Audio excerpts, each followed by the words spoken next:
Hi, guys. Good evening. Welcome back once again to the EdWord. I'm your host, Eddie, and in tonight's video, I will be discussing my thoughts and reaction to the Season 2 premiere of Scream, the TV series, which debuted earlier tonight on MTV. Whew, it was a hell of an opening, that's for sure. Before I start babbling on and on, of course, please be warned that this video review will be full of massive spoilers regarding the season premiere of Scream that was on earlier tonight. And if you were not caught up on the series, if you did not finish season 1, or if you just didn't see tonight's episode, please do not keep watching or listening to this video, as I will be discussing massive spoilers. And once you are caught up, come on back and give it a listen and a watch. I think you'll like what you hear. So you have been warned. That being said, first of all, I really love the title of this episode, I Know What You Did Last Summer, another great Kevin Williamson film. The man brought us the very first and best Scream movie, Scream, the original. And I enjoyed I Know What You Did Last Summer too as well. I really enjoyed that one very much. And I thought it was funny how they made that the title of the season 2 premiere, because they're referring to, of course, last year with the reveal of who the killer was and our heroes taking her down. Ooh. Hope I didn't spoil that for you. So I liked that. And then clearly Audrey is implicated by the killer, that she was Piper's accomplice. And this could have been one of Piper's other friends or minions that she had working with her, or maybe it was just her and Audrey, or maybe Audrey and Piper were involved in something completely different. Either way, Audrey was not painted in a good picture tonight. You know, she looks pretty guilty, like she was indeed Piper's accomplice going back to season 1. However, we don't know the full story, so it is important to keep an open mind about Audrey. But overall, very good episode, very enjoyable. I thought to myself, oh, thank God Jake and Brooke are finally out of the friend zone, or at least Jake is out of the friend zone, because, man, that poor bastard, he had to put up with all of her little games last season, and even though he exposed her dad for moving a dead body, which had nothing to do with the murders, but they had a turbulent relationship. Obviously, there's been a time jump between the season 1 finale and the season 2 premiere. 3 months have passed since Piper's rampage was put to an end. Emma was on a sabbatical. She came back after a few months of therapy. Her friends have all welcomed her back in open arms. Apparently, she called things off with her new, now ex-boyfriend Kieran. However, they clearly still have feelings for each other, which was played around with a little bit in this episode.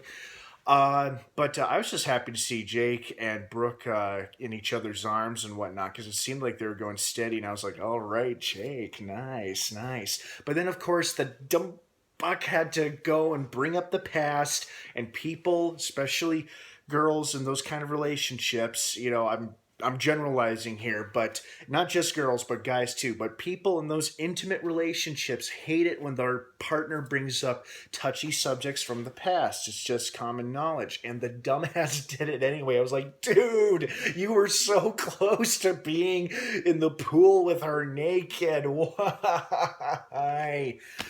And I thought that was a bummer. And then sure enough, when Jake, I don't know what he planned on doing or what he planned on exposing, like he claimed he was going to do, like maybe expose Brooke's father on some other shady activity. I don't know what his plan was, but he gets caught in the bear trap, and clearly the killer arrives with a baseball bat. And I thought at first, oh, damn it, Scream just pulled a Walking Dead on us. Somebody's hit with a baseball bat, and we don't know who it is until it's revealed, until it's inevitable, drained out, long, prolonged reveal. But fortunately, they did reveal that he did survive the blow to the head, but then the poor guy was still at his foot trapped in the bear trap, and then the killer was playing some mind games with him, trying to get him to free himself from the barn door, which of course he actually did, but the killer just locked him back in. He's like, haha, fooled you, JK, just kidding.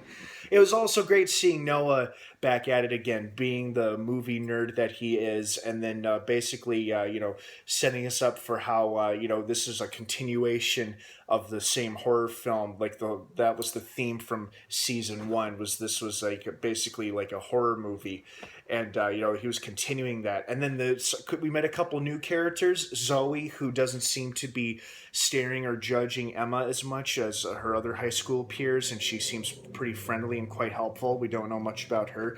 The new guy in class who had the creepy, bloody picture of Emma on his laptop, who turns out to be the son of the new sheriff as well. There's been a new sheriff put in charge in Lakewood's sheriff's department because obviously the poor sheriff had his guts ripped out last season. Spoiler alert.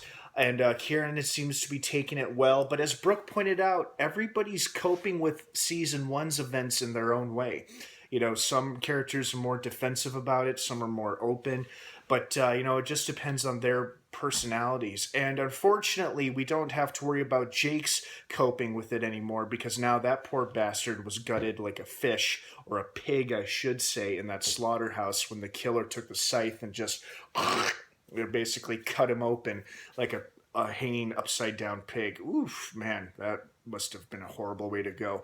And I thought, oh, perfect. This is what I kind of suspected what would happen. The season premiere opens with killing off a character, and notably a major character. Because last season, the series premiere opened with killing a couple of characters, but we weren't invested in them because we had just met them and we were introduced to them, and now we were invested in Jake for a whole season, and now, unfortunately, we won't be able to get to know him anymore because he is now dead. So, where the show will go from here, it's hard to say. I wonder who this new killer is and why they're doing what it is they're doing. Are they an accomplice of Piper? Are they trying to expose Audrey? Do they think she was involved in season one's rampage? Who can say?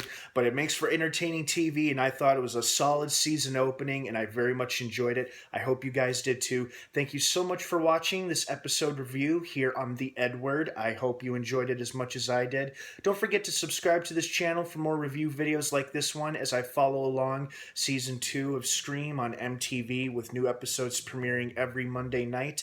Also, check out my Facebook page in the description down below. I think you'll like what you see. What did you guys think of the season premiere? Did you like it? Did you hate it? Would you have changed a few things? What threw you off? Please leave your comments and your feedback down below in the comments section. I'd love to hear from everybody as usual. Let's please be respectful and civil of one another's beliefs and opinions. Thanks again for stopping by. Have a great rest of the night. I hope you all had a wonderful Memorial Day weekend and you're ready for a new week tomorrow. Thanks again, everybody. Have a great night. And of course, until next time, may the Force be with you.